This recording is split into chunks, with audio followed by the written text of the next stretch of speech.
Harry Moraga. Bonjour, mon ami. Bonjour. Finally, You we've been waiting to do this for way too long. you were supposed to be episode 1, and then I got too anxious.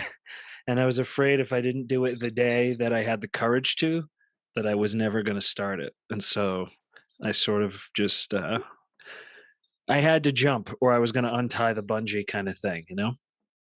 No, it's funny you say that 'cause it's like it almost feels like there was an intentional thing in me to delay doing it to see if you would just go. I didn't want to almost be the catalyst for you to Interesting. start this. I was just like, if I give him the go to do this, I don't want it to ever feel like it's not his. Hmm. It's yours. So now Interesting. so even the genesis is yours. The first Ha! part of it is yours. You're special SOB, Harry. No You're a offense to specialist, Mama man. Moraga because she's a lovely woman. That's not what I Yeah, meant she by is. that. No shit. Dude, I feel like I've been in fucking 5 car accidents right now because that was the third time I've been to jujitsu in 2.5 years. Um, and unfortunately, I had to roll with you and our black belt instructor. And it basically took every molecule of my body to not die. And I am now paying for that handsomely in every ligament and joint. Oh yeah.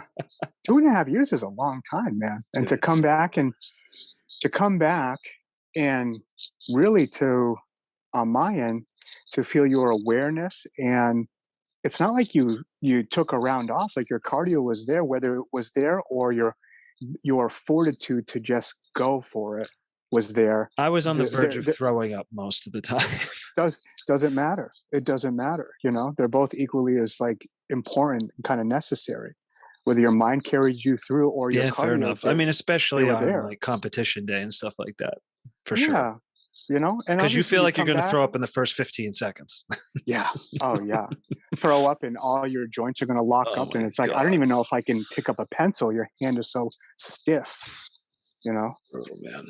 But you felt good, man. It felt great. You had a lot of awareness and just it was fun. Felt strong. I knew all the I'll yoga say would this, help. I had a lot of fun tonight. And I think one of the things that I was lacking in jujitsu for a while is it wasn't fun anymore. And I don't know why. I don't think it was anything about the instruction or the students or anything because it's the same instructor, it's the same school, it's similar folks, right? Yourself and others there that I've seen and trained with before. And so it's definitely me. Like I'm 100% certain what's different is me.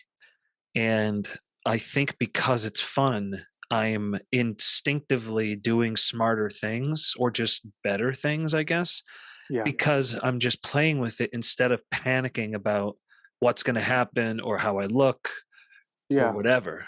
You Right. know, the fun The part of it is so huge. oh yeah. If it's not fun, then you're just kind of hyper focusing on like performance anxiety because it's all that it is. At least for me, it was in the beginning. And I think Mm. everybody really needs a big break from it to just kind of reflect on why you like it. And then as you come back, like your gratitude for it. And then you naturally, I feel like just even in your case, coming back with a new mind, a new perspective, Yeah. a new goals, which then take over how you roll, how you think of things, what you let go, and all of it just kind of comes together for just more fun, less being in your head. I've gone through it a million times. I'm like, do I love this? I'm Yeah. making myself do this, but do I love this? Some people love this shit. And then now it's like, I do love it. Yeah. I absolutely love it because I just care less while I'm there, if that makes any sense. It Like makes 100% sense to me. yeah, Yeah. like I'm there. I'm very much there. You can't not be there in the moment. But the attachments to like your how you see yourself in the aftermath of even training is just not there. And those are definitely connected to just the aftermath of what maybe I would do with everything. How will I look if I take a test? How will I look coming home in these grades? How will I look um, if this song doesn't get performed well. Like me just being so attached to an objective Hmm. is just slowly dwindling away, which then makes this experience just that much better. It's just the experience, Yeah. you know. So I mean, I I think feel like I'm you're feeling the starting same to thing. really understand the Californian obsession with surfing, or at least let's call it like the memeified version of what I think the East Coast gets sold as California. Right, right, right. Well, we just don't have that many surfers out here because, well, great white sharks and fucking 40-degree water. But Yeah, we got a I lot of get, festival heads. yeah. And I think I just sort of get it now. Like this idea that you just dance with nature for hours. Like, what a Mhm. beautiful idea, because that's, to me, that's a lot of what BJJ is if it's going right. Mhm. If it's something that is truly a conduit to truth, it feels like a dance of some kind. Yeah, yeah. It sucks you into the moment. It's obviously it's if it's going to be fun, then it's fun. But there's like very little room to kind of mess up. I guess in a certain way, especially with surfing, and just the awe of it and the respect for nature. There's so much respect I think you have to have uh, for the thing itself that you're just kind of in awe in it and happy to just be engaging with it. And you're just outside, you're with the ocean. It's all blanketed with risk. Mhm. There's certain people that do these things and certain people that don't. But all of everything that you're saying with a thin layer of risk on top of it kind of But makes it worth it. that's sort of what life is a dance with risk, right? Like Yeah, at any point in history, you can just, even if you were in like quote unquote primitive time, cave yeah, people, whatever the hell you want to call it, yeah, like every day was a dance with risk continuously. yeah. And I think that because our institutions, like the government is designed to lull you into thinking it can protect you from all risk. I think in that's an wild oversimplification, but one of the things that happens via government is that it starts to constantly seek out everywhere that anyone is ever at risk and try and mitigate it. And I think that over time, the better you get at actually doing that, it creates that sort of black swan effect where at some point the problem outruns the human ability to pretend like it can control the universe. Yeah. Mhm. And then you have covered up the small little things that you can dance with, and then suddenly you have this monstrosity, um that you can't do anything about. And now, anyway. Yeah, I mean, I wouldn't even go as far as even the government. Like, I understand that part of it to like a very heavy degree with their influence, but just little things. I think it's a symptom of just the present moment that we're living in, which is not 200 years ago. We have products that are here to protect us. We have things to sterilize our homes to a degree that's sold under the guise of protection, but in the end creates fucking allergies for Right. children as they get older because you're not building the biomes of your skin and your gut and all of these things. Everything is here to kind of sell you these goods And that by are the way, labeled I as don't think that protecting these you. people are doing it nefariously. Like, No, I of don't think course the not. people who invented No. Lysol or the people who work at Lysol currently, Hmm. not Lysol, Procter and Gamble, whoever owns them, like, or I'm picking a random thing, right? Like Gotcha. any company that has something that has second, third, fourth order effects that weren't Hmm. intended. I don't Yeah. think that any of that stuff is intentionally done. No. I That's like think it's saying that a just jacket manufacturer is nefariously trying to do something to you because we're choosing to protect ourselves more right. by by That's right. not it's not no pun intended by like insulating ourselves, Yeah. right? You can choose to get this jacket, you can choose to get these things that protect you from the weather, but as you You're going to be see these less acclimated to the weather.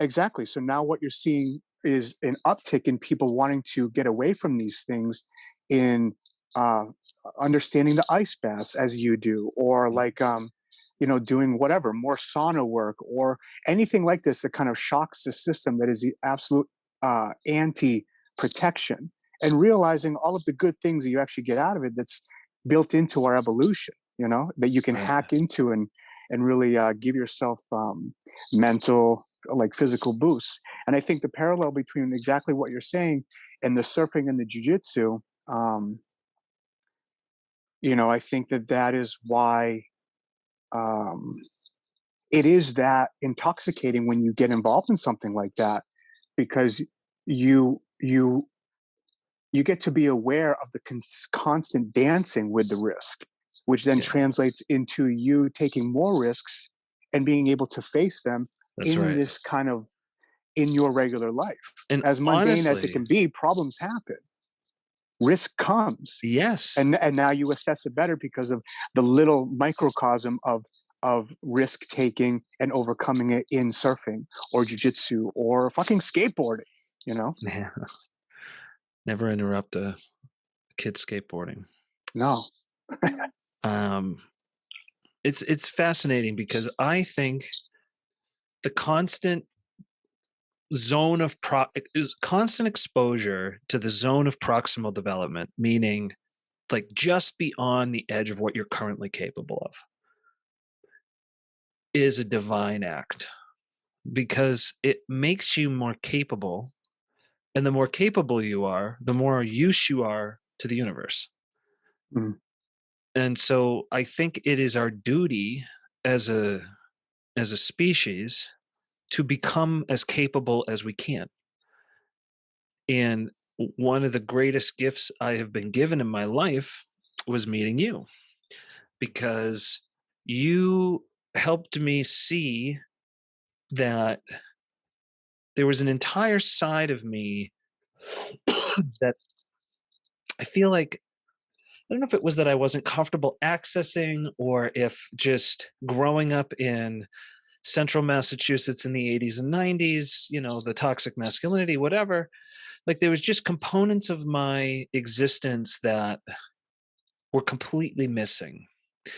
And I think because of the nature of how we met via jujitsu, right? This masculine type of environment where we're trying to choke each other out, whatever.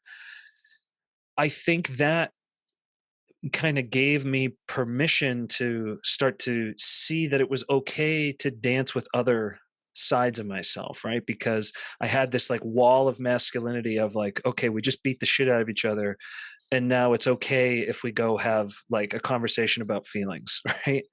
yeah. um so anyway, I what that has now allowed me to do on the other side of it is now like I can have this dance in sort of two directions. And you know I, now I look at, instead of trying to, I used to write down goals, and all the goals were focused about me ultimately, right? How much money I was going to have, how many kids, how great our relationship was going to be with Meg, whatever. And now the only goal that I have is to surrender more of myself so that I can be of more use to whatever I am called upon to do. And so I'm fascinated by this idea of like, which is why I love the idea of Jedi as the concept. It's like, how can I be of service to the world? And what's so fucking cool about it is the deeper into it you go, the better it seems to go for you. And Right. despite the fact that you're no longer trying to do anything for you, Mhm. it's a very, to me, that's a fascinating kind of conundrum. And I think that's why religion has always carried this notion of faith, right? And service. And it's so almost unbelievable that I think any skeptic, with any hyper masculinized, like, prove it to me, right? Like, I must see it to believe it kind of notion. Um, because if you don't believe in magic, it's not real. Mhm. Anyway, I'm rambling. I'm so fucking tired. No, it's beautiful. You're in a good vulnerable state, buddy. Well, I thank you for that. I think that's I think that was going to come your way no matter what, whether you met me or not. You know, these are things I believe you're just on the path to really just remembering. You know, and whether I was the Oh, we all catalyst or are. I something else was the catalyst, right? It's remembering these things. think it was Ram Dass. We're all just walking each other home. Yeah, exactly. You know, and that looks different for everyone. It looks very different for everyone. And yeah, I mean, it's I guess for context, I guess on my end, like, you know, I know that you had mentioned that it's like, you know, you hug your friends and you know, there's always some kind of like quick reserve to it where you're like, I don't know if this is just a quick hello Yeah, it's and like then it's kind of the over pat with. pat. Yeah, the pat, and that's perfectly fine, you know. And I know that you had mentioned that something about when we hug, it feels different. It's whether it's genuine or just something there that feels like there's more caring, something something like that in there. Yeah, there's an intention to connect, Right. Yeah. is what I think, what I get out of it, I think. hmm Um, you know, and it's funny too because it's it's it's nothing that's ever been told to me, but you're probably the first person to tell me in a very in a very positive way that I've somehow given you feminine energy. It's not that You you've know, given it to me, it's that you've given me the freedom. or I've shown you mine, whatever It's you that do you've with it. given me the freedom to not be terrified of my complete self. Mm.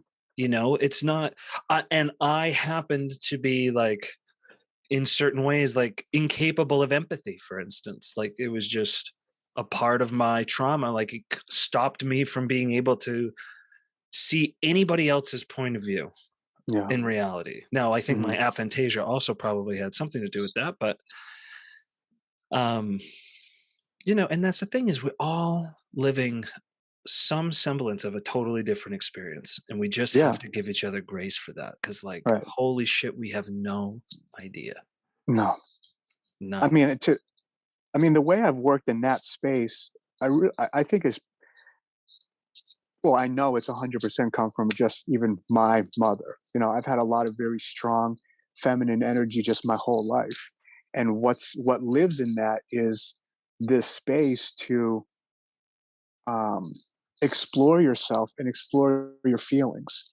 You know, Mhm. this it's a very contrast experience from when if you have a father and with good intention, sometimes the language and the energy and the coping skills that they kind of roll off onto you can come sometimes get translated into this roll it off your shoulder type of Mhm. energy, Of course, yeah. and that can Rub be some okay dirt in it. because yeah, and sometimes that's okay because you don't want to be groveling in the corner not knowing what to do about a circumstance that paralyzes you. There's utility in that, but you know, whenever something would arise in me, whether it's um, a relationship problem or something with school at a very young age, even when I was 5, there was always space to just talk to my mother and explain to her in as much detail because she would pry it out of me Mhm. really what I was feeling. And I think it just conditioned this thing in me of um, expressing yourself emotionally is kind of paramount to knowing how to communicate in the world Mhm. and and also knowing how to listen. She was a very good listener. So knowing the art of pulling back and how to contribute, and when you don't contribute, it's just as powerful as what you could have said. Silence is Mhm. just as good. Um, you know, and I think that m- maybe sometimes it can catch some people off guard in a way when I want to sit and kind of excavate what's going on with a person Yeah. that maybe they themselves really have a lot of reserve about it. Yeah. And I'm not trying, and I don't want to like make someone uncomfortable, but you It's a know, curiosity. It's like, it's what's a going on here? curiosity, right. And I'd like to think that I can somewhat be skilled at mining for things that will give somebody the freedom to just um, pick it up and show themselves, to then show me whatever it is that maybe they wouldn't have if somebody else had asked them. And I get that all really from just that feminine energy from my mom, just letting me know that it is very important to express yourself when you're not feeling well. And I've seen that bleed into everything, my music, just all of it, the absolute honesty, even if it's really painful, Mhm. um, is I don't see I don't see at least in that realm art being made in any other way. Um, like if it's I don't see how you can make it any other way other than being brutally honest, especially when it hurts. Yeah. And yeah, I don't know. I I try to bridge that into a lot of different things, and most certainly my relationships, which I think because you've embraced that so easily, and that we've talked so much and we know much of each other's context and our backstory, I think that's kind of that lit up a light in me about you that I think has made this relationship special, because it was like I threw out the canary in the coal mine, and you know and you were there for it, Hmm. and it just kind of spilt out of you, and I was like, I like this is what I actually need, Hmm. this is actually what I need as well, I to be kind able of to feel have like this it's what level. everybody needs, frankly. It's definitely what everybody needs, but At least that's I can't say definitely, but all signs point to this, you know? We had I this. definitely think everyone needs honest relationships. Yes. The degree of the depth of conversation, that can vary. Some people just don't need that, And some you people know, could care less and don't and some want it. people could care less. It's like, Yeah, that's great. Good for you. Bless yeah. your heart. And it's knowing not to poke at that, because you get so caught up in feeling how well this serves you and how well it might serve somebody else. You can get caught up in like continuing to beat the dead horse with some people. And you're like, you're going to make this worse. Mhm. You got to leave these people alone, Yeah. you know? I feel I like mean, that. I know I run into that. I feel like I've um early in this, let's call it the first year of this journey, I had a very strong urge to suddenly like try and help everybody. Like I had seen something that other people hadn't seen, and that like I needed to share that. And I think it's just one of the many traps that are set along this fun path, you know, where if you do that, now you're trying to control something again. Yeah. It's just, yeah, it's less shitty than what you were doing before. Now you're trying to help somebody else instead of just garnering, things for yourself, but you're still trying to control, and therefore there's a bunch of fear and desire and whatever associated with it. You're still going to be in a living hell. Yeah. Yeah. And those traps are just like, they're definitely at so many stages. And you can get to a place where you feel that you're at a great place. You feel Yeah. the equilibrium in your mind and body and spirit, and how you're void of even trying to portray it, but you're still on it. And there's still traps even there. And it's very convincing. And I don't know, sometimes you wake up to it when you're, you're in that trap and vulnerable, and someone kind of says something to you and you're like, ouch. Yeah, I guess that is kind of what's happening right now. I guess that is what I'm doing, and it's I guess I'm now at a place where you could take that as this thing that triggers like, well, what the fuck, how dare this and how dare that, and you know, or convince yourself that it's not a trap, you're not in a trap at all, Yeah. and now it's just it's almost enlightening in itself that, wow, the claws of this are so far up this tree, you Yeah. know and you get excited because you're like, wow, well, if I'm recognizing it now, I get to get rid of this. Right. So I get to just kind of move optimally on this thing, because thank you for giving me the gift of seeing uh, my folly at this moment where I thought that I had been elevated. I You know? find myself cackling sometimes when I finally come to the realization of what I'm doing, Yeah. Oh yeah. especially when it's one of those double-headed coins where like there's something really good about what you've broken through on, and then it's Hmm. like if you care about it, or you think it means something, or you think it makes you something, Hmm. it's just like stepping into fucking quicksand and you just Yeah. disappear into it, and it's just like Hmm. Right.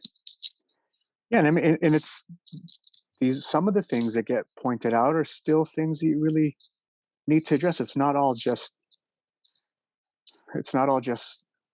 wow, thank you for giving me the gift to get better. It's, yeah, I guess I have been taking advantage of this aspect of this relationship. I've been taking advantage of someone, and I was so naive to it.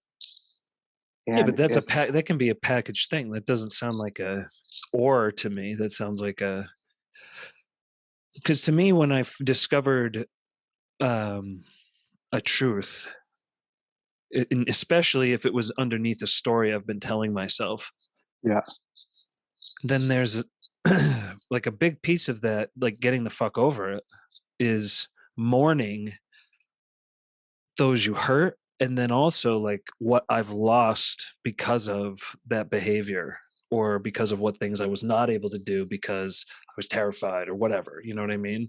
yes, exactly. The mourning part is a big one. You know, like there's there's a lot of loss that happens when um, you do come to these realizations of your actions. And there's also even a loss of, there's a mourning of an expectation that you really didn't maybe feel was out of the ordinary.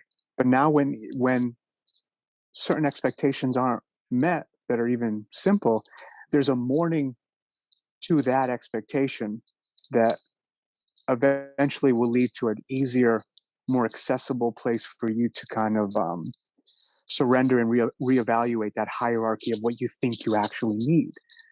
You know, and it's there's a lot of loss in this process, a loss of uh, of old versions of yourself, maybe whole relationships with other people, um, and just versions of people as well. And I think that there's a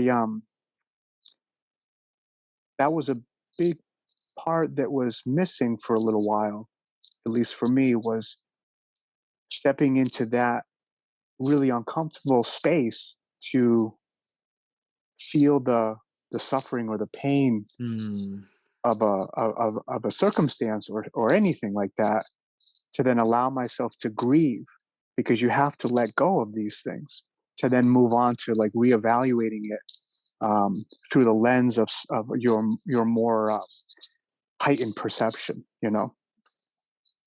And because it's like I can tell myself to let go, surrender, you have too much control, all of these things, but they lack a lot of like foundational they, it lacks a lot of foundation, because I'm not digging into the nuances of what will lead you to being able to actually practice these things, and the nuances in all of the little dynamics of your actual life circumstance. And everyone's is different. Everyone's mhm. is different. And addressing all those tiny little pieces, and those little pieces for me was just um, different pockets of grief for different things. Mhm. And it's very, very necessary. And it really doesn't end. Uh, I don't think. I think that grieving part is like the most important part, to bridge your most ignorant part to your most non-ignorant part, because you really are, the theme of everything is letting go. And Right. our condition, our ego that kind of perceives everything, is continuously holding on to everything, and it's created this entire matrix structure of what reality is. and you have to kind of grieve this idea that this isn't that reality. Well, But I got to once you tell you, like, grieve it, because you're so attached to it, you get so excited afterwards. the It's meta it's it's grieving, powerful. You're free. the meta grieving I've been doing for months has been after a heroic trip, and I saw what has been described as the turning, like the great, like, cyclical infinite web and weaving of time and space and whatever. And you go through these experiences, and suddenly, you don't think anything, you just embody somehow this knowledge that was not there before, that, oh, I am everything, everything is everything, like, we're all connected. And that this is, when you're coming in and out of those experiences, or at least for me and other things I've read like it, it's like, oh yeah, yeah, oh yeah, we've been here thousands of times before, like, this is, around the rodeo, whatever. And the meta mourning that's associated with that is, the thing that I'm starting to conclude is that the universe is God, meaning everything. Everything is everything. Everything is God. Everything is everything. Everything is energy. This is what seems to be true. And if you are everything, know everything, then there's nothing to be surprised by. There's no entertainment. There's nothing to engage with. You can't surf, because there's no force to go against, right? To have that sort of action. And so I get the impression that this entire experience of life is just, you know, a lonely a lonely existence, going out to experience things. And there's just something that has been crushing my heart about the idea that we're all still just the one thing. And it's so beautiful at the same time, right? Because it believing that eliminates virtually all problems, and certainly all conflict, because it'd be like the two fingers on your hand fighting. Like, what? It's Mhm, preposterous, right? mhm, If you look at a far enough vantage point, that's what it looks like we're doing on Earth. It's preposterous. mhm. And but if you play it out to its final conclusion, then we are still alone, in that we are still all the one and the everything. But it's still like, there's still a piece of it that is to be mourned, at least for me. Like, and what's interesting about it is, it doesn't matter if it's true or not. Like, the idea that my mind has encapsulated this thing, that it could be true. And it's not even necessarily that I believe that it is true. I believe that it could be true, and it feels true. And so I Yeah, think there's value in mourning the possibility, right? Because it's like, I think that's how the shadow gets built, is by not mourning or exploring or dancing with the things that scare you. And then they build up, and they, like, get toxic. And, like, the further down you bury them, the more they, like, boil, right? It's like bury them closer to the center of the earth. And then it comes exploding up out of a volcano at some point, and suddenly you're in jail or on the news. yeah. Oh, yeah. And I don't even know if it needs to scare you with It the doesn't have to scare shadow. you. It's unexplored territory. And usually Yes, things that are that's what I permanently would say. unexplored territory It's just is because unexplored. you're afraid to go there, usually. Mhm, mhm. If it's something that's in, like, a normal line of a human endeavor, right? Like, Yeah. Like, I mean, like the nature of aggression, right? That's right, kind of a very exactly. typical one of the shadow. Perfect. That doesn't need to scare you, but if it's kind of told to you that that is a part of you to always kind of control and suppress, then you don't know what your capability is when it then now steers the ship all of a sudden. Now you've never had time to kind of iron out the utility of what this thing is. So all you have left is just reaction. Well, You and know? that's the story of my, adolescent life, is because my father was such a tyrant and, overly masculine in many ways. I suppressed a lot of those instincts. And so when I got in that fight with Anthony, who I had on a couple episodes ago, Yeah. um, that was the first time I'd ever hit somebody with the intent to hurt them in my whole Mhm. life. Mhm. Like, that's crazy. And even like I used to beat the shit out of my brothers, but I never hit them with the intent to hurt them. I hit them with the Yeah. intent to terrorize them, which is arguably Yeah. worse, by the way. But it Com- still matters that, Compounding like, terrorizing. Defo. yeah, exactly. Yeah. But in my mind, it wasn't that aggressive act. It was passive aggressive, right? I was a very passive Yeah. aggressive person, Hmm. and so part of the things like that, to talk about jujitsu, like I feel better at jujitsu now than I did 2 years ago, and I'm a trash heap. And I think one of the things is that now I have full access to my faculties, meaning like if I have the moment and I need to fucking be aggressive and explode, I just do. Whereas before Yeah. there was like some kind of blocker there, like deep, Hmm. deep in the mind, like nowhere near a conscious choice, you know? Hmm.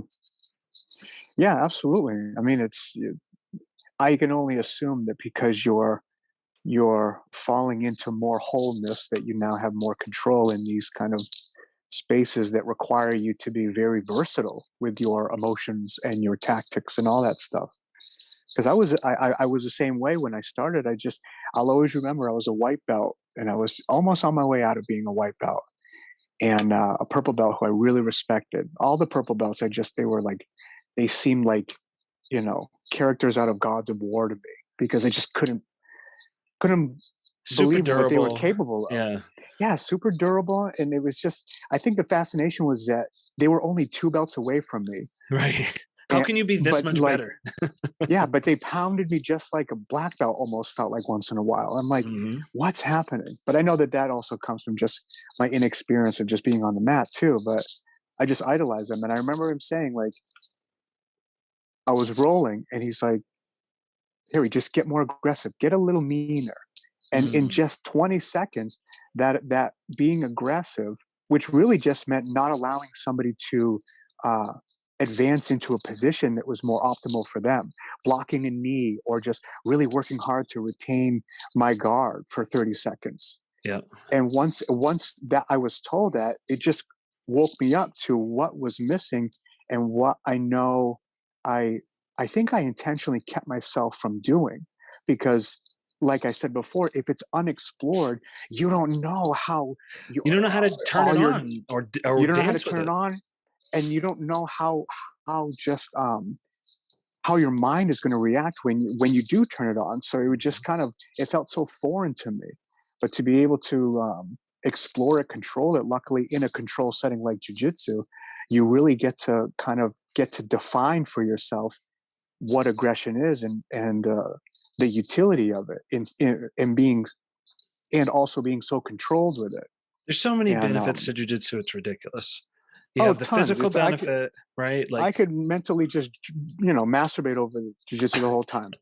I really could. I can get very annoying with it, and I know how to regulate it, and I don't. But it's hard not to, and I know you get it. Just there's so many doors that it opens up for just if human nothing else, development. It's just especially for anybody insane. anybody who has even slightly narcissistic personality issues, which I sure as shit did. Which, by Mhm. the way, anybody who's suffering from that, like, just know it's because you're hurt. Like, it's not your fault. You're Yeah. just a hurt kid. We all are. Hmm. But jujitsu is such a beautiful antidote to so much of that, because you can't escape the fact that somebody 70 pounds lighter than you is beating the fucking shit out of you like you are a helpless goddamn child. And not Hmm. once, but over and over and over again Right. for Right. months, for Months. months. And if you have the fortitude to stick with that, the value to your ego is immeasurable, because it hones off those sharp edges really nicely. Yeah. Really nicely. Really nicely. Yes. And it's you know I know what you mean by, like, the first few months when everything is so novel, and it's, you're in an ocean, don't know how to swim type of kind of feeling. But it's like the the beatings never end. In a certain sense, they just get worse. You're just equipped to maybe deal with it better, because Mhm. as you get better, people feel that you can take more. So if you become a purple That's belt, right. the brown belts want to just wipe the floor with you. And the black belts want to wipe the floor with you too, because they expect so much more from you. And it is kind of a beautiful mechanism that's built into it where you don't expect much from yourself as a white belt. But then the moment you become a blue belt, you're like, wait, all my training partners feel so much different. Because what they want to do is they know that you can take more. And because you can take more, it's now time for you to feel what a blue belt should feel, Right. Yeah. not a white belt. I And think the it just worst keeps going and going experience and going. is going to your first tournament as a blue belt, because your last tournament as a white belt, multi stripes, you've been there for years, you're starting to get good, right? And so Mhm. you probably just medaled, or if you didn't medal, you had a good run, like you felt Right. great. And Yeah. and then you show up to blue belt and it's just, you get massacred, or maybe Oh, at yeah. best you survive, right? Like, Oh, definitely at best you survive. Or you get into a really unorganized tournament and your first fight is like with some purple belt who doesn't have anybody to go with in his bracket. That happened to me twice. oh And my god. that, my very first match in my very first tournament was with a blue belt. I was like, is this a mistake? But it's just how There's fucking no white it's belts just at your how weight. you And you then, like, roll the it's more dice and this is important for kind of the how it weight to is. match than the belt. It's like, that doesn't Exactly. make any damn sense. Exactly. Luckily, I survived that, and somehow, for some reason, in the gi, I tried a Peruvian necktie, but Bamboo's just sitting there, like shaking his head, but like, try to finish it, you know. But Uh, it's like you say, you know, when when you're there and in the moment, and if you're just flowing, then you're just attacking. It made sense to do it. I could get it. I could mhm. get him in that move. Obviously, it's typical in nogi, but you know, at that level, everything is just so automated. You're hoping that you've pressed in enough muscle memory to have your unconscious mind recall things when you get trouble. What I got And it's out of just Hickson's book, Breathe, which I miscalled Flow, I think originally when I was trying to talk to you about it. Um, for me, what I got out of that book is, that's a man who's been surrendering to the flow of life for a very long time. mhm. And if you do the work to know what to do, which is a prerequisite, right? Like, you can't escape that. Then once you've done that, the best thing you can do is to shut up and get the fuck out of the way and let the Yeah. universe take over. And I Hmm. think that idea of surrendering, when you looked at Aldo and McGregor, Aldo didn't Yeah. surrender. He was fucking terrified. And McGregor was in the goddamn pocket. He Right. couldn't lose. The universe was flowing through him, and it gave him the exact perfect microsecond. And he had that lightning in a bottle for some time. And unfortunately for us fans, he then caught cocaine and whatever the hell else has been going on in his life, and spiraled him out of fucking control, because it's been a disaster and it's so sad to watch. But Yeah. I mean, we've seen it a trillion times, right? With child actors and, like, Oh yeah. addictions. It's the story at the top of that arc. You know. I Well, don't that's know. the problem. If you don't, Yeah. the thing that makes Michael Phelps is, unfortunately, a feeling of not being enough. Right? There's a Hmm. reason why he's now a spokesman for a fucking therapy app. You Yeah. don't become the most decorated Olympian because you felt like your love was free flowing in your house.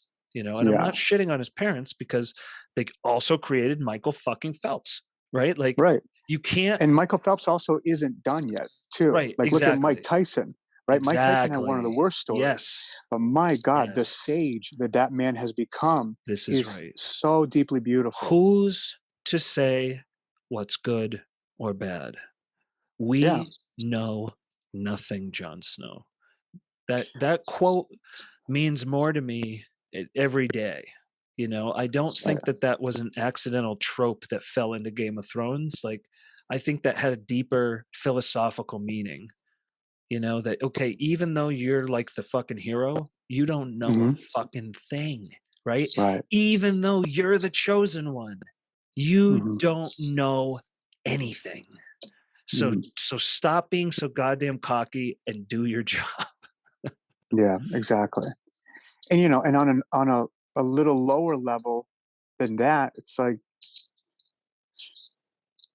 we need to give credence to the possibilities of being on the other side of anything, right? You've mentioned this thing, just kind of getting out of the way and sometimes allowing for the travesties to happen to some people. Because if That's the if you hardest. if you intervene, and I don't mean like not pushing a carriage out of the fucking highway, Yeah, yeah, but of if you don't, course. but if you intervene, The you don't line know. between help and enablement is fucking razor thin.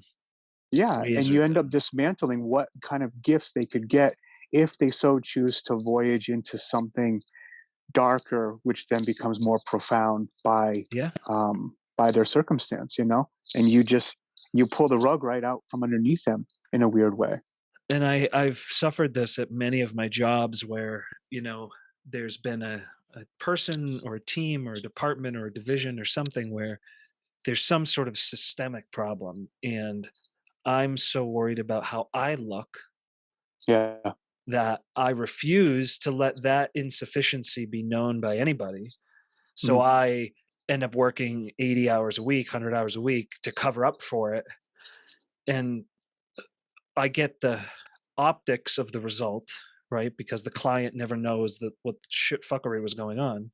necessarily. But then the problem never gets systemically solved. And so, that's part of the surrender experiment is you can't be the hero all the time. Like Yeah. part of the journey is l- it's like not being able to see your kid upset. If that's true, you're going to have a very pathological child Yeah, because definitely. the things you will do to stop them from being upset are going to make them very sick. Mhm. And Right. And I guess it's the the chosen mode in which you try to dampen that bad thing, right? Like, they're going to feel bad, but if you give them the space to express as much as they can, well, what is this? Let's do this. Let's talk. Or is it appeasement, right? right.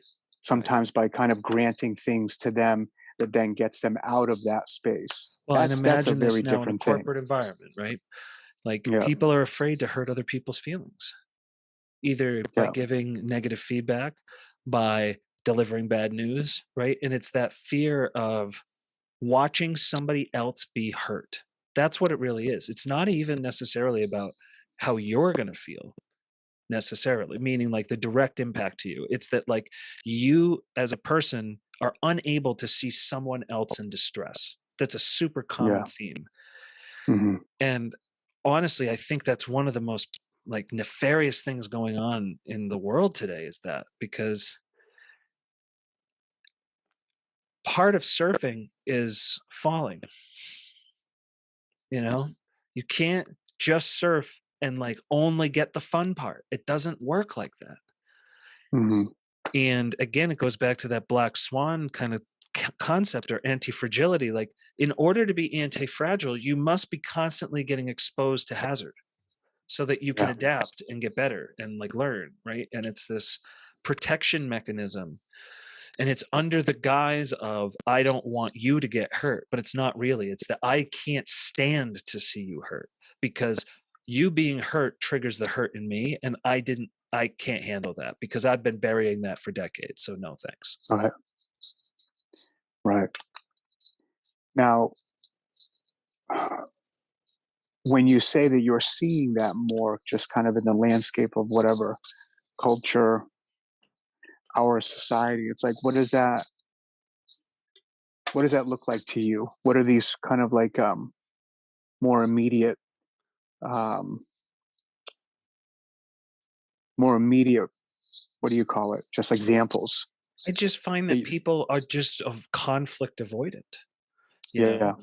and that didn't appear to be the case in the mid 20th century, let's say, right? Mhm. Like if just go back and watch the TV shows from that time frame, like it was very high conflict, at least in terms Mhm. of what was espoused as commonplace. I don't know if that was necessarily like aspired to, right? But it was like Yeah. clearly not something that would have like raised eyebrows if somebody got decked at a bar on a Friday night. Whereas now, Mhm. like, I think that would be a fairly unusual occurrence, especially in suburbia, you know? Mhm. Whereas I think there was just all kinds of continuous conflict. Now, is that healthy conflict? Probably not. I think there's a lot of things that um, need to be handled in much different ways. However, what we have now is, we can't have Trump on Twitter because it hurts my fucking feelings or because I'm afraid of what he's going to do because it's Right. like, whoa, what? Like, he's the president of the fucking United States or was like, Mhm. what? Now, don't get me wrong. He should be prosecuted to the full extent of the law for any crimes that he has committed. There's nothing about him I'm trying to protect. I Right. think the guy's a bastard. I think there's many Yeah. things about him that are fucking despicable. However, Mhm. free speech, people, please. Can we what? Yeah. And his existence, you know, even if you don't like him, it doesn't have to be attached to like the ebb and flows of your emotions. And so many people are attaching figures and icons and political phenomenons to really their well-being. And I think it goes back to some stuff that we've both talked about with each other, where it's like all of this stuff can be mitigated with you just doing the work into yourself, right? Like it's okay to have conflict, but if you don't have if you haven't, I wonder if you haven't done any work towards self actualization, if you have the grace to be able to have very difficult conversations with people with the aim to have some kind of not even resolution, but I don't think if agreement, you're not even in disagreement. if you're It's not a bad female, communication. if you're not a female and therefore naturally prone to be more feminine and therefore naturally prone to have higher empathy, then and combined with the fact that virtually everybody walking this fucking earth is traumatized. Like, yeah, if you haven't been on the start of a journey, like the odds that you're going to be capable of that are basically zero. Right. I mean, it's a double-edged sword because I think more people are getting curious about looking at themselves in a very scary and honest way because of all of the rising just strife that's happening, even internally. We're at a place now where depression is so sky high, suicidal rates are insane, anxiety and all of Autoimmune these things, conditions, autoimmune cancer conditions. Oh, don't rates, even all this stuff. It's crazy. 100%. Right, all of it. Which all Obesity, of it is a yes. inflammatory everything. And the genesis to many of these things, I wonder if they come from an explosion of conflict that just has not been internally resolved. I And think so. I think so too. And The body it's keeps the score. right. But if everybody's doing it, then who do you go to Well, be that's the able problem, to right? It's fish in throw water. the idea, hey, should we be looking at this stuff? Can I look at it through you and you can look through yours through me? Like, if we're all fucked up, then it's like there's no one to turn to, you know? I think Everybody's we've just talked about this before. bouncing off each other. Like the 60s was a fucking truth bomb, right? Psychedelics showed people an amount of like capital T truth that the world was simply incapable of translating into the way they were operating at that time. Mhm. society was going to fall apart. I actually think that banning psychedelics was the right thing to do at the time, because if it had continued to go that way, things would have collapsed in a way that would have been violent and just very bad, I think. On like, if you had to rate it good to bad, I think it would have been a very bad outcome. Mm. Now, it's unfortunate that that happened, because everybody since then has been lacking access to this, like, just spiritual source of like, oh, something that can just like, to me, it feels like being able to connect with nature and engage with a variety of plant medicines. Yeah. It's like taking like those white noise machines, right? It's as if from the time you're born, it starts dialing up, right? And the more crazy shit that happens to you, and then therefore the more crazy shit you react to, and then that creates more reactions, right? Like, it's just like you keep turning the dial to the point where mine was so loud, to get anything through it, it was like everything had to be peak volume. And now that I've been going through all of these experiences, it's just like the opposite has been happening. It's just like it all starts to just dial down, and you can Mm. just see what is. Mm. And um and I think what's in the way of seeing what is that fear of feeling those things that are inside, you know? Right. Well, I think that what you're talking about is a very positive um, effect of living right now. And what I mean by that is these kind of two phases of psychedelic renaissance. We're in one right now, Yeah, which I, big time. which I love, and I'm very deep into it. Um, just in information and gathering. But that's the thing. It's like people forget that the boomers took all of these, and because it was so novel, they just went on experience without any understanding of what the thing, um, There's no how ceremony to it. Nothing there's divine there, about it. right. There's no ceremony and Can there's you no imagine going to a integration work. party and somebody just spiked the fucking bowl with acid? Can you fucking imagine that? Right. That's No. insane that that's a story of things that happened more than once. Yes. Oh, totally. And the after effect of that decade was that it made everybody focus on themselves more. It actually birthed a lot more Yes, egocentric yes. people That's right. because as powerful as these things are, they have you just all you do is now just turn the coin and now you have The this spiritual ego, spiritual ego, which right? is more And it's powerful because massive. it's righteous.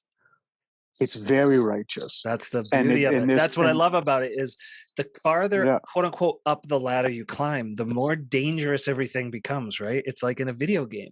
It's like, yeah, yeah, okay, you're in the next level, but guess what, pumpkin? It just got way yeah, harder, and the shit that's going to come at you is going to come from areas you are not expecting. And yeah. and the best part is you will be delivered gifts, so you will be convinced that like you are something, right? And it's Mhm. just like the whole thing is Right. oh, I just love it. It's so fucked. Oh, it is. It's totally fucked. And they've coined this term. I think it was in the '80s of the spiritual bypass, where it's like you go through these experiences, or No, you that's go a through these really good point. experiences. Yeah, you go through them, and oh, I'm having a brain fart here. Yeah, you go through them, and you feel so intoxicated by this sense of enlightenment that you you conceptualize only like the surface ideas of what is intoxicating you. Oh my God, we're so one, and your Right. love, and this Right. and that, and we should just meditate and all that stuff. But the bypass part is that like you haven't done any internal work. You're just taking on the character of a spiritual voyager with all of the kind of little like bumper sticker Yeah, yeah, yeah. kind of Yeah, you're ideas about it and giving it to you're like an everyone. avatar or like a caricature of the thing. Yeah, absolutely. Well, And here's my interpretation it's of still used to avoid your bullshit. yes, that's right. And the whole point of what I'm That's telling right. you this is that as this phase ended, we're now in a place where we have more integration work. We know more about how to utilize just one experience and to spread it out into how to use it towards ourselves, our relationships, and what to actually do even in the experience to go But deep despite into the the fact thing that that that's knowledge is difficult. available, it is not broadly understood. So now that we're talking about it, it's worth saying out loud for anybody who's listening this far into this, to hear it. Like, my interpretation of What's what not understood? happens. What's up? What's not understood? What I'm about to say. Yeah. So I think that people get into psychedelics either recreationally or just with reckless abandon, not understanding like what is on the other side, like what is possible for them to see or Right. feel or experience. My interpretation of what happens with psychedelics is that you are awoken from the dream that you're in, which is life, and you are literally taken out of this quote unquote body, and you are suddenly infused with all the knowledge of the universe. You can know anything you want. You are everything. So you can just like, it's like you just suddenly have it all. But your puny fucking human mind would explode if it tried to take a quintillionth of what you suddenly just know. Like you're just around and you're just like, oh, like you watch that 5-MeO DMT ceremony, right? And what is the guy saying as he's coming up? Oh my God, oh my, right? It's just like the realizations are just like, holy fucking shit. Yeah. And there's nowhere for it to land. There's your database has no space for it all. And so Mm. if you don't have any framework at all for trauma, for like these out of body experiences, like meditation, like if you have none of that at all and you just suddenly go do something like with some buddies on a weekend or God forbid by yourself, like Yeah. holy shit. No wonder people could have a psychotic break. Like Yeah. to go off and suddenly assume that even if what I'm saying isn't true, but it's what feels true after doing what I'm talking about, right? Yeah. To come back from that and like you got nowhere for that to land, nowhere around, no one around you has any idea what the fuck you're talking about. You sound like an Mhm. absolute insane person. Right. I was talking to a Yeah. I friend mean, of mine it's who that happened to him when he was like 19, and he was like dissociated for a while from like I bet. society. It's like, Yeah. what do you do? Right. Well, and I think that it kind of goes back to a little bit of my point of just kind of being in this time. Like we can choose to indulge in anything, right? But Hmm. the wonderful part is that we now have the things to be able to have the choice to indulge in, which is more research, more understanding, more integration work, Hmm. bringing in more um, having a better understanding of more shamanic rituals and how they help people integrate these experiences into their lives in a very pragmatic way, right? What if you can't if you can't pragmatically bridge the oh my god I'm everything experience Right. To what do I to do tomorrow? to what do I do tomorrow and what do I do when my father calls me tomorrow? Right. Start there. How about you Yeah. Yeah. start there? I Yeah. really Yeah. don't give a fuck if you feel that you're everything, and that even if that's true, I really don't give a shit. Right. These Because how are you of grandiose fucking service? How are you of right, you're of no service today? service. Right. Right, exactly. And And that's why you and I have to do the work on yourself. Because if you or do that you don't not even have go to go that inside, deep that soon. no, you don't. You just have to Yeah. stop running from feelings. You don't have to discover anything. Yeah. Just stop running. The next Yeah. time you get overwhelmed with something and you feel your chest compressing and you have the Mhm. urge to say something aggressive or run away or do whatever, just don't.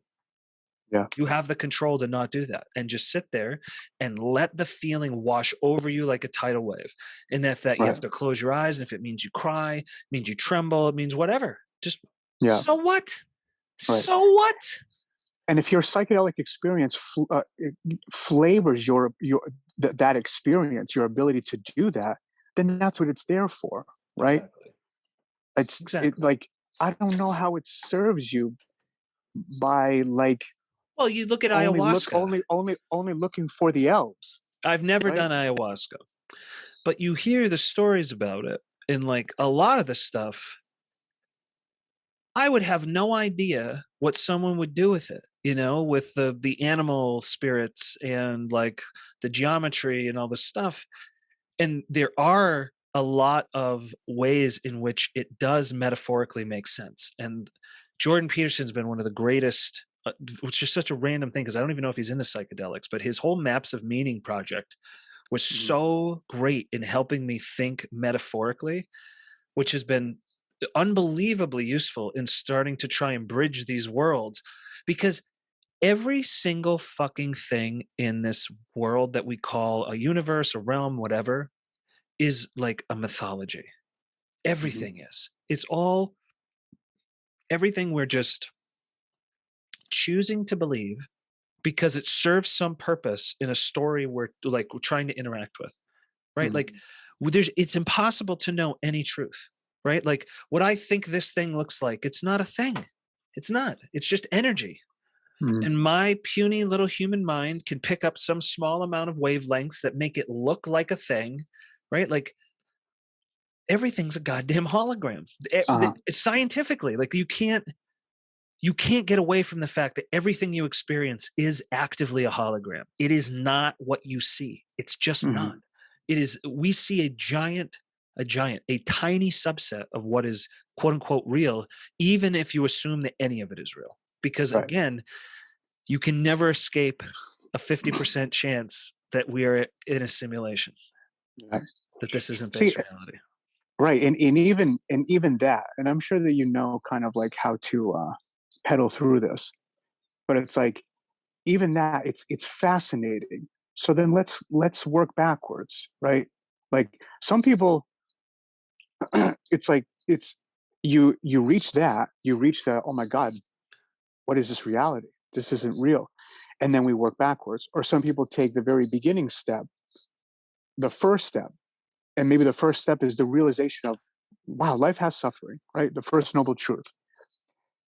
And you either walk towards the reality part or the reality part walks backwards. And my and and, Mm. and my thing is that, great, okay, I like, what is this white cup? Like all of the reality breakdown kind of theology of just this matrix. Then let's trace it back to something that we can use, because I don't know how to use that. Let's pretend I don't know how to use that. Yeah. Wow, that's amazing. This is cool. I'm fascinated, but it doesn't help me that my grandmother has died. So it's like I'm very Well, much the into. piece that for me that helps if when like because my grandmother's 90, Mhm. so we're facing an inevitable scenario here, right? I mean, we're all going to die, Mhm. but like she's Yeah. 90, and she is the closest thing to a Buddha I've met in my life, and so it's going to be a big deal for me and for my whole family and for probably the community around her. But I'm not afraid of it, and I expect it to hurt a lot. But the way that I get value out of the meta of this is that if I see it as surfing, it's like, well, sometimes you got to dip into it, and like sometimes it's just not. You don't get to choose the wave. The wave is there, and you're either on it or you're fucking crashing. Mhm. And I'd prefer to be on it. And so to ride the wave at a funeral is like, man, it hurts so much. But how beautiful is that hurt? Because it wouldn't hurt that much if we didn't have so much between us, right? Like all the things, and then you can celebrate the beauty in the hurt and Mhm. still feel the hurt. Yeah. And so to me, those are the things that become very utilitarian in terms of like how I operate in day-to-day life, because it's like, okay, yes, suffering just is, and it's fucking unavoidable. And I can't sit and stay up at night because there's starving children in Africa, because there's also starving children in South America and Yeah. also starving children in Asia. And it's just like everywhere there's fucking pain and suffering, and there always will be. And Mhm. that is the inevitable outcome of yin yang, Shiva Shakti, right? The eternal dance of, you call it good, evil, whatever you want, the light and the dark, the uh, the light side and the dark side. I don't think one can be extinguished in neither direction. I think you can get swells in one way, and then it's like a crash back, and then, but it's like oil and water in a globe, Right. right? Yeah. 50-50. Yeah. Shake it up, you can make it look certain thing, but Mhm. it can't be escaped. It's just there. Yeah. I don't know if it's actually supposed to be escaped. Like I you're, I know. think, I know.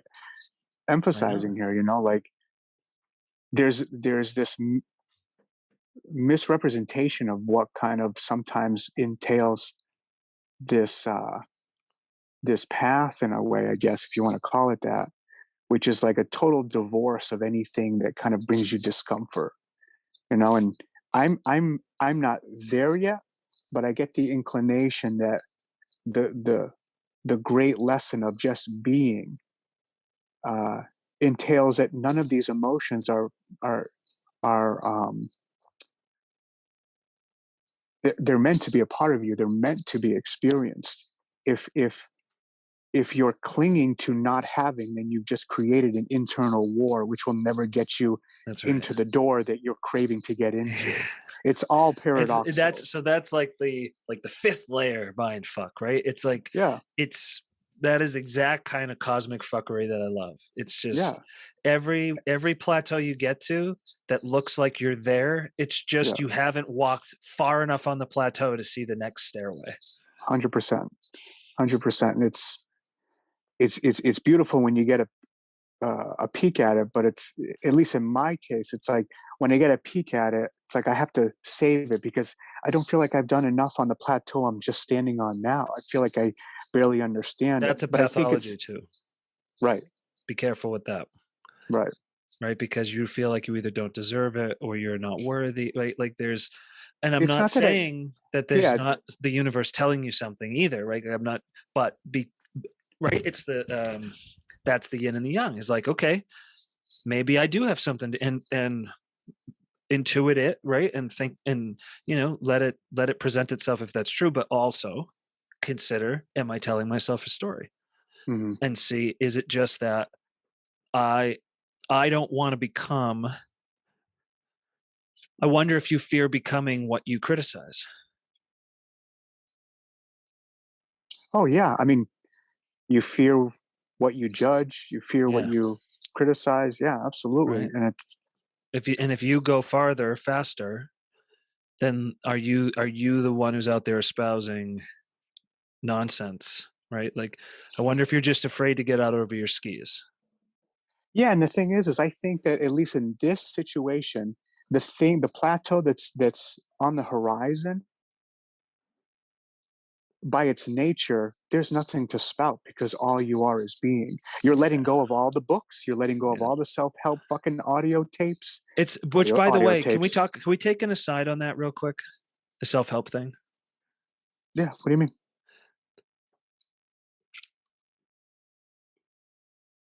I don't think it's an avoidable part of the path. I think there's a part of you in any human development, like in the same way you can't skip like the adolescent stage of a human being, Oh right? The yeah. way the mind works, whatever. Yeah. I don't think you can necessarily skip the self improvement part of the human evolution of like once you realize you're not doing the right things, like that you're hurting people and that there's Yeah. things about you to optimize or whatever. Yeah. But it's so fucking toxic. It might be like the most toxic thing because it actually helps you run from your feelings faster and better. Yeah.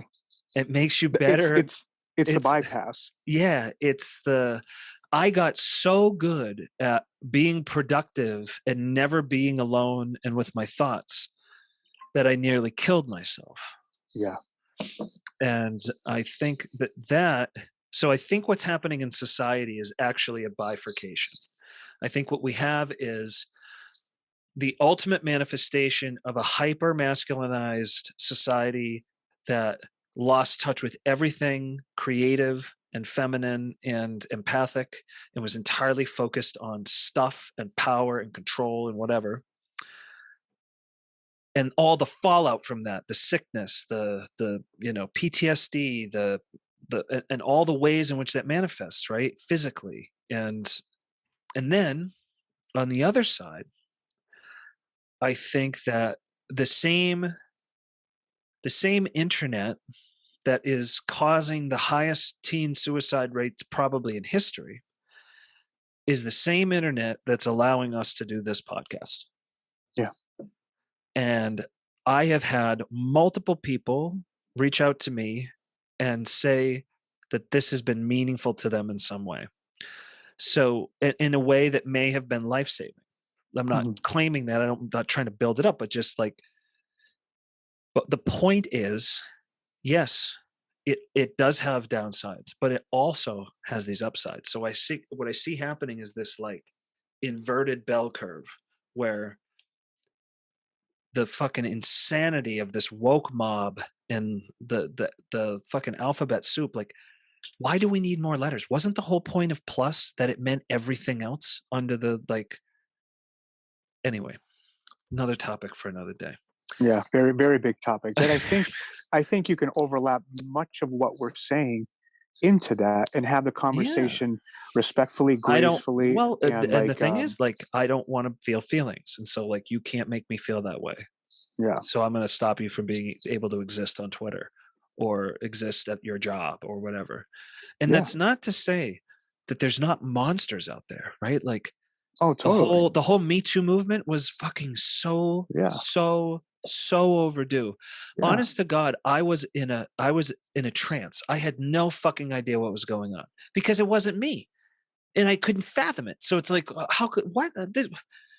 And because women, I think, felt threatened by men for so long that there was no trust to like share reality.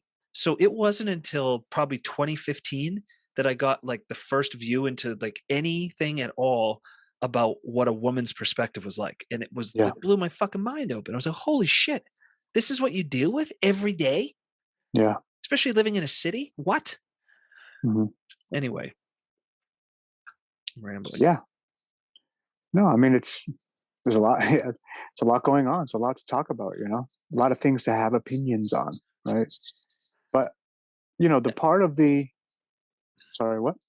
No, I was just going to say at the end of the day, the simplest thing you can do is try to heal yourself so that you can lead with love, Yeah, right? Because if in any scenario somebody is doing something that looks crazy, what would be a better thing to do than to love them?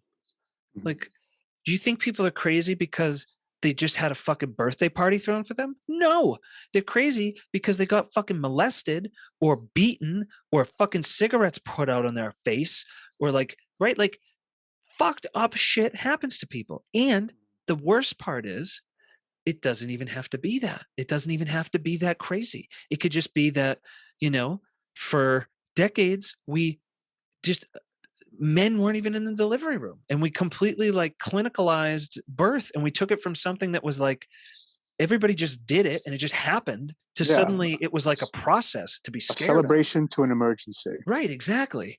Yeah, I don't even know where I was going with that, Harry. it's all right. Jesus Christ. You're right. I mean, lead with love, and you just Lead have to with be. love. That's right. Yeah, If you lead with love, then for me, that appears to be like, I don't surf, so I can't, nor do I snowboard. So I don't know how to like, it's at the start of a roll, right? Like when you're in jujitsu and you're getting ready to have a scramble, let's call it. hmm When you go in, you don't go in with like up with your fist up, like right. exploding into it. It's like you go in with like an exploratory mindset, like what's in hmm front of me here, hmm which if you think about it is a somewhat loving engagement. It's just like, I'm not here to hurt you, I'm here to like we're here to compete, we're here to dance, right? Right. Yeah. And if And you translate that to life, it's like if you show up and you're exploding at me, it's just like, whoa, the more relaxed and at peace with yourself you can be, the bigger parachute you can be for everybody else's whoa, Yeah.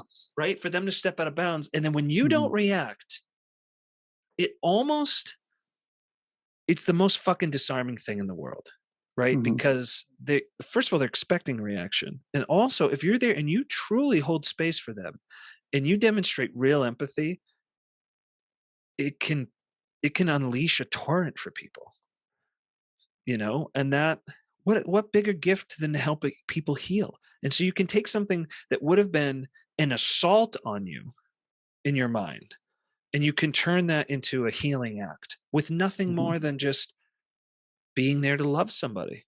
And Yeah. why not? Why wouldn't you want to just love every single person and thing you come across? Mhm. Yeah, I mean, if it feels that in the end, it's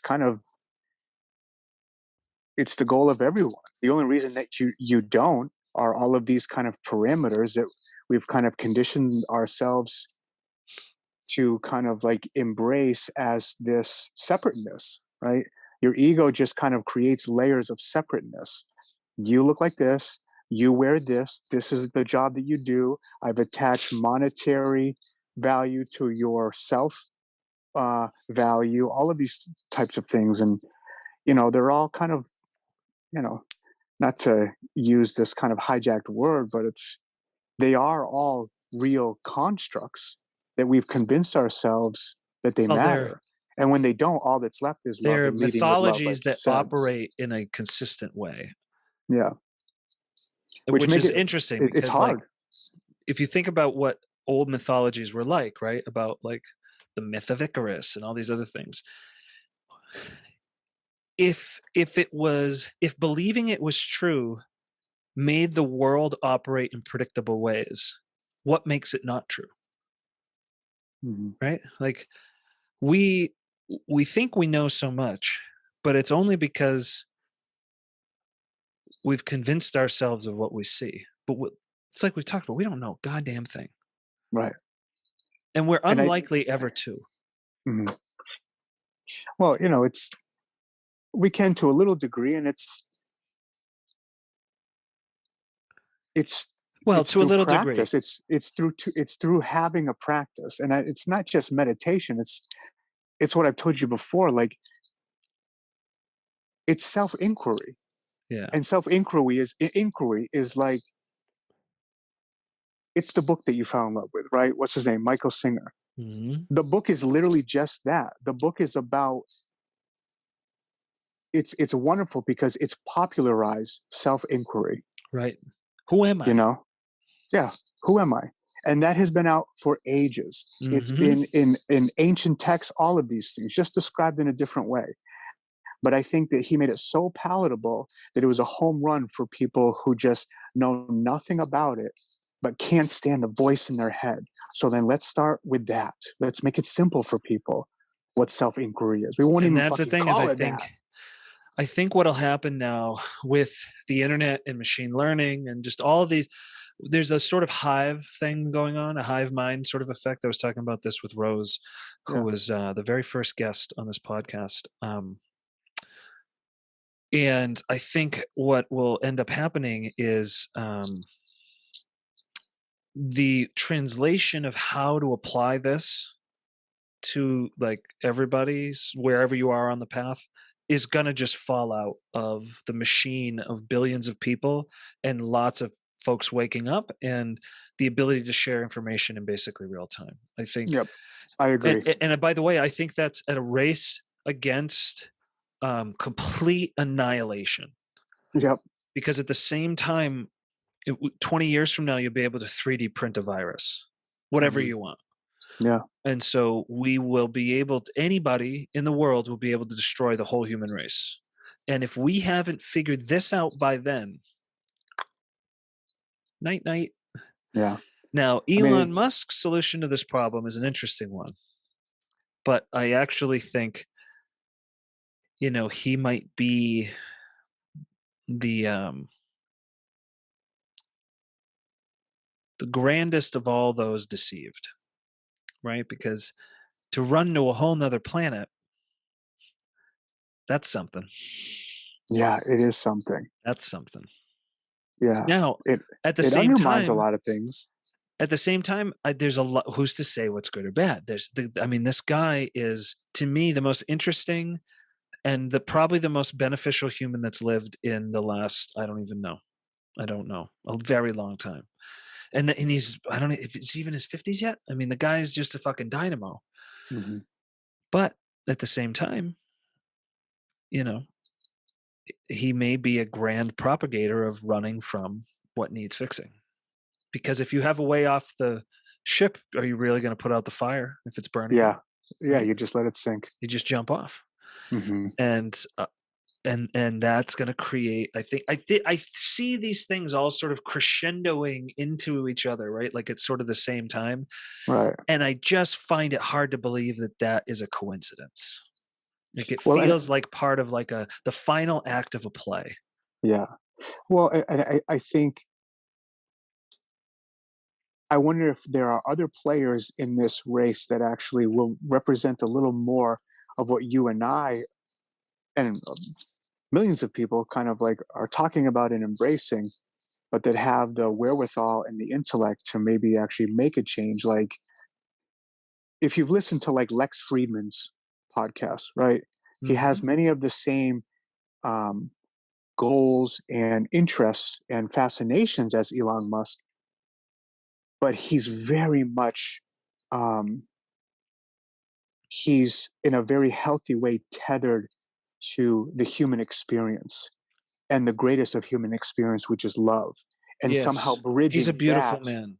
Yes, he's trying to bridge that For with somebody who all is of so these new like technical phenomenons. stoic on Yeah, the surface, he's yeah, a really beautiful man. Like S- right. he's So very it's open heart. yes, and it's someone like that that if he's not steering the ship, I want him in that co-pilot seat so that we don't lose the humanity in this new evolution of man, really, Well, in some of these endeavors. this is why I'm pro The Rock. I'm just kidding. He's another example of sort of like the pinnacle of like sort of like the Will Smith phenomenon, which if can't recommend his autobiography enough. It's fucking fascinating. Like It's he crazy that you got that before the slap. I did. And I hadn't it Mm, wasn't even in my like next to read yeah, queue. It was just in the yeah. library and I felt compelled to get it when I saw it and I don't know why. I don't remember why. And as soon as I saw that I was like I wonder, I mean like there's got to be something in there. And Yeah, it was on the first fucking page. yeah. Well, I just that you told, just that you telling, you showing me that, and I'm reading it. It's like, well, this is the perfect setup for you not recognizing a toxic relationship, which exactly. is which is now the thing that has pushed you over the edge and Well, it's a fucking start component of hitting it. peers. Yeah, Yeah, it's crazy. It's all crazy, but I'll tell you, if you read the autobiography, you don't need to know a fucking thing about human psychology. And now that you've seen the outcome, the whole thing will make sense. Like every yeah. fucking piece of it. Mm. I mean, his birthday party he threw for Jada's 40th, it was a multi-day event, obviously stuffed to the gills with famous people. And the like pièce de résistance on the last day was a documentary that he had made. So he'd hired people to make a documentary about her and like her ancestry and everything. And then like the end of it was a bunch of recordings of her grandmother speaking to people, her dead grandmother speaking to people in the family who are also in the audience. And I think the end of it was her speaking to Jada. I think anyway, like that night back at the hotel room, so she had not said anything to him there. Everybody was giving like a standing ovation, like people's tears in their eyes, whatever. She was stoic as fuck. Nothing said in the car ride back. Gets to the hotel room and she says something akin to, "That was the most disgusting display of narcissism I've ever seen in my life." And it's true. And he admits to it. And I Mm. saw it in myself because when I gave Meg a 37th surprise party, in retrospect, so much of it was about me. Hmm. And And you would never have been able to convince me of that in a million years at the time. Never would have been able to see it, because I was also doing it for love, but like the underpit, like the thrust from underneath was look good, right? Get Yeah. approval, seek love, whatever. And I mean, he had a very different pinnacle in terms of like what did he get to and experience and how was the crash than I did. But man, I'll tell you, the pattern match, every fucking thing in this whole story, I was just like, yep, yep, Yeah. yep. Oh my god, yep. Yeah. And What do you think? What, like in that specific situation, mhm. what's the what's the aspect that then makes it narcissistic and Because he not? was doing it. Is it the audience? Is it No, because it because wasn't it I would wasn't in think that. service. It wasn't fully in service. His Hold on, let me finish Oh, this sorry, go ahead. because I want to know if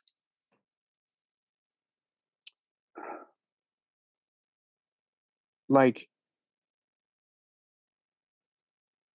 a really good gift. God, how do I say this? He gives her that gift and it's narcissistic, but how do you make that gift, I guess, not narcissistic? Meg and Like, I how do you not have a home run of a gift that's divorced? Because that same gift could be a home run. It could, you're Can it absolutely right. can You're it not be a absolutely home right. run?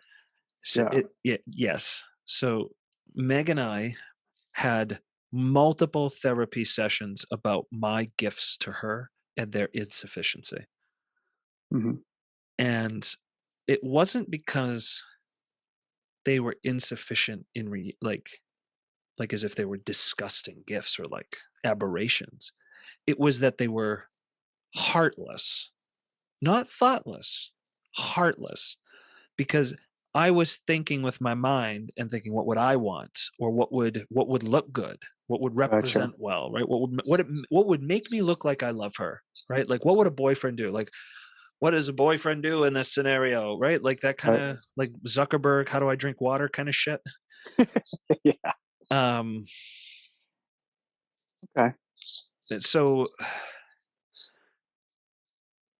because I did it. I had the party in my house, and looking back on it, like I felt sick to my stomach the day after, Yeah. and I couldn't Is explain why. And in fact, I said to Meg, I think last year or the year before, that like thinking about that party made me nauseous still, wow. because like something in me knew about the impurity at the time. Yeah. Is spectacle a part of it? Like Yeah, oh for having sure. people there, right? Oh, 100,000%. Yeah. And for this in particular, like I went to particular lengths where I had people park miles away and shuttled over so that like she wouldn't be able to see the cars, and I like disabled the camera on the driveway so she couldn't see people like coming, right? Like little things that would make it more of a surprise, but not because I cared if she was surprised for her benefit. Right. It was because like the effect would be bigger, which would like Yeah. glow from me, right? Like Yeah. if you're just being fucking honest about it, Yeah. Because that's what those it can be was. because those can look so thoughtful. I'm like, wow, that's great effort to keep the surprise going. Like that's Yes. wonderful. But here's But the thing, Harry. If but if you know if what you're doing. she if if I knew she was a surprise fanatic, right? And surprises were her favorite thing, then yes. But like she is closer to social anxiety than being a surprise fanatic, right? And Mhm. so you could argue it's like almost a nightmare scenario. Like suddenly there's 40 people in my house and I didn't expect them here. What the fuck? Right? Yeah. So there's another example of Yeah. like you can see where was it still a beautiful act? Sure. But it was impure. It was tainted. Yeah. Yeah. And depending on how in tune you are, and at that time, she was paying very close attention because he was a megalomaniac. He was the king of the fucking world. He had like 10 box office exploding movies, like over $300 million gross, like in a row. the guy was on top of the world. He couldn't Yeah. miss. Yeah. So, and especially if what caused that is deep, deep trauma, then, that just creates a monster. Yeah. I mean, and it kind of goes with the nature of why I think a lot of people probably even get into the business, which is just Exactly. lack of attention. So then if you have some grand surprise for someone, it's hard not to question, like, is this for you? Do you want like a standing ovation? Because I know Right. this is kind of what you're used to, type of That's shit. right. That would be a That's really exactly hard right. relationship to have, Well, with somebody and in that because I'm sure business. she's not, without her own trauma. Like she grew up in the streets with fucking Tupac. I don't think she exactly lived a cupcake life. Yeah. Right. Um, Oh, Chris Rock. Chris fucking Rock. I'll tell you what, man. Good for him. Good for him for having been able to go as far as he has on his journey. That this is it's perfect. What a great fucking like turnaround or callback. That's the perfect example of you do the work on yourself so that when somebody else needs the space, which is what it is when somebody comes up and slaps you in the fucking face on Yeah. live television, right? Mhm. That is somebody who has expanded their space need dramatically. Mhm. And for you to be able to absorb that, right? Because think about it, there are so many different ways that could have gone. Oh yeah. At the moment, like at commercial break, later in the night when Will was on stage, like there are so many ways that could have been different. Mhm. And Chris Rock has done enough work in his life that he was able to sit there and be like, Will Smith just smacked the shit out of me. Yeah. And that was Well, kind of it. well, and I also wonder if the environment played a big role, because he's in the belly of the beast of a lot of very prudish people who it's almost like doing a Yeah. You're in comedy a gig tux. at, Like, are you going to yeah, throw down? you're in a tux. It's like doing a comedy gig for people at like a fucking Hanover insurance party. Right. Everything's got to be nice and clean. Everything's got to be cute, Oh my God. That's such a good fucking metaphor. Yeah, because that's what these people are. This is how it feels. But if it was in the Oh, middle of shit. some like really big club where Right. the nature and wildness of a club Everybody's is drinking. everybody's drinking, what I think would have happened was not a fight, but I think Chris probably would have fucking dialed it into him because he has the weapon of being The such mic. a veteran comedian that he Yeah. would have just destroyed Will Smith. But he knew what he was doing because of where he Oh was in man, that that's a fucked up really good point. situation. So talk about other potential outcomes, right? He could have turned around and been like, "Oh, what's the matter? Fucking, whatever about her sleeping around, whatever." I mean, like Right. he could have, He had everything. He had dude, he could everything, have anything. buried him in a Right. way that like what Keep my because by wife's then name out of your security would have mouth. been ready to be involved, right? So Yeah. like he wasn't going to make it back from his seat again. Yeah. So Chris could have basically spoken with impunity, and Right. he wouldn't have had to swear. He wouldn't have had to do anything that would have been Mhm. cut. Like, Yeah. and he would have buried him into his knees. Yeah, And I that's think it what I would mean when I I say you do the work to save right. space for other people when they're hurt, because it makes a softer landing. Right. Beautiful, buddy. Beautiful. I don't I, I don't know. I don't know. It Can we feels like wrap that's on kind that? of yeah, I think that's a good ending. Let's wrap on that. I'm That was so great. fucking tired. I'm broken man. I Uh, also had like my cousin shared a meme today that was like, I didn't get any sleep last night, but I did get a few hours of anxiety. And yeah, oh yeah. so I had a 5:30 a.m. flight on Wednesday, and I slept at the airport Oh, because to gross. to be at the airport at that time, like you got to be like in the airport by 4:30. And Yeah. it's like, well, good God, what do I got to get? But like fucking 3 to get Yeah. out of my house. So I was like, that's stupid. That's Let me disgusting. just stay there. But then I didn't think like I'm so not used to sleeping away from home that like if I don't have even one of my like, creature comforts, Yeah, Oh, here's a fun fact for everybody. I sleep with a weighted blanket. That's something that most people definitely don't know.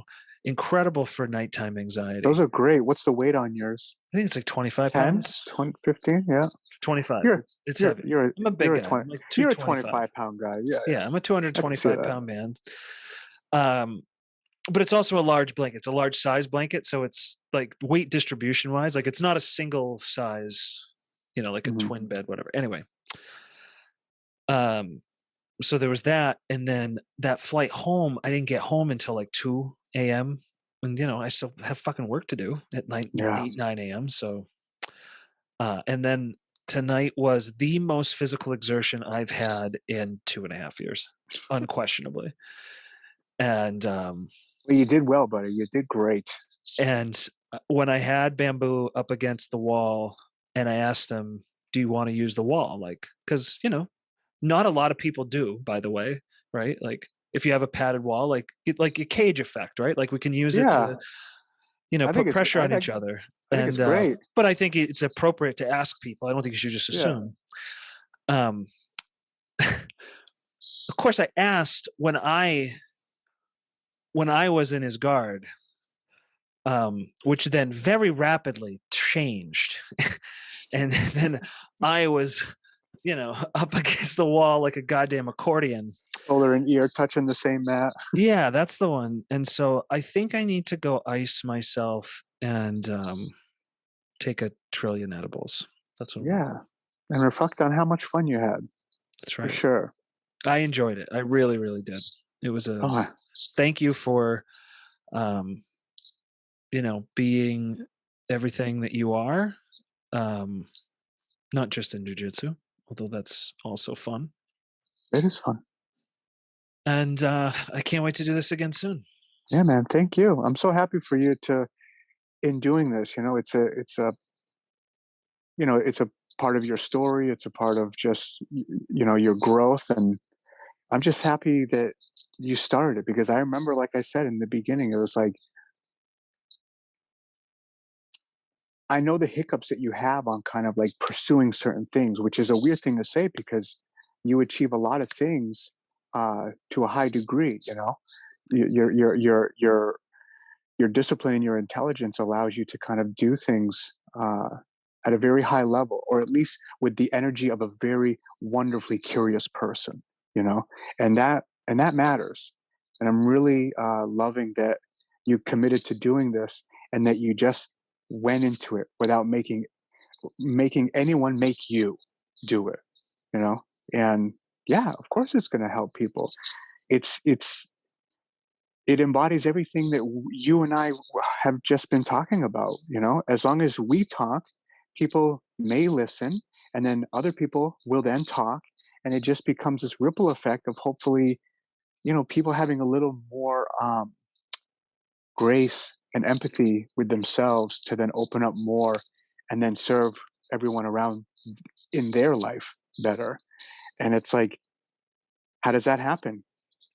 By you and I just doing our own work and somehow fucking, you know, meeting up and doing this. So it's a wonderful thing, man, that you're doing for yourself and for everybody. And I hope it just continues to just be fun, and that we do this again because there's a lot more shit we could talk about. We didn't talk about Colorado. Like We didn't there's talk about there's a anything. lot.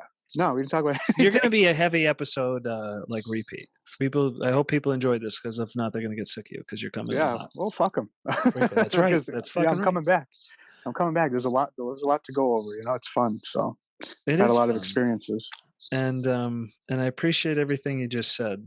A cousin of mine I spoke with. Did I tell you the grand compliment that he gave me? If it doesn't come to mind, then Doesn't I matter. didn't Just tell me. because it would. Yeah. No, I'm not. I don't even want to say out loud like the specifics of what he said because it would make me No, I sound do weird. remember. Okay, so I'm not going to Yes. say the specifics of it, but like he basically, so he's a PhD scientist. I think it Yeah. was from Yale. Let's just say the guy's fucking smart, right? And the conclusion of what he said at the end of this multi-hour phone call we had was, don't ever let anybody tell you that you aren't X enough because Mhm. you are fucking so capable. And something about hearing it from him where there was no agenda. Like there was just nothing for him to gain out of having said it, which to me is what is demonstrable of a loving act, is like there's just nothing, there's no expectation, there's just nothing there. It's just like I'm just sharing something that is Yeah. true. It to him was true.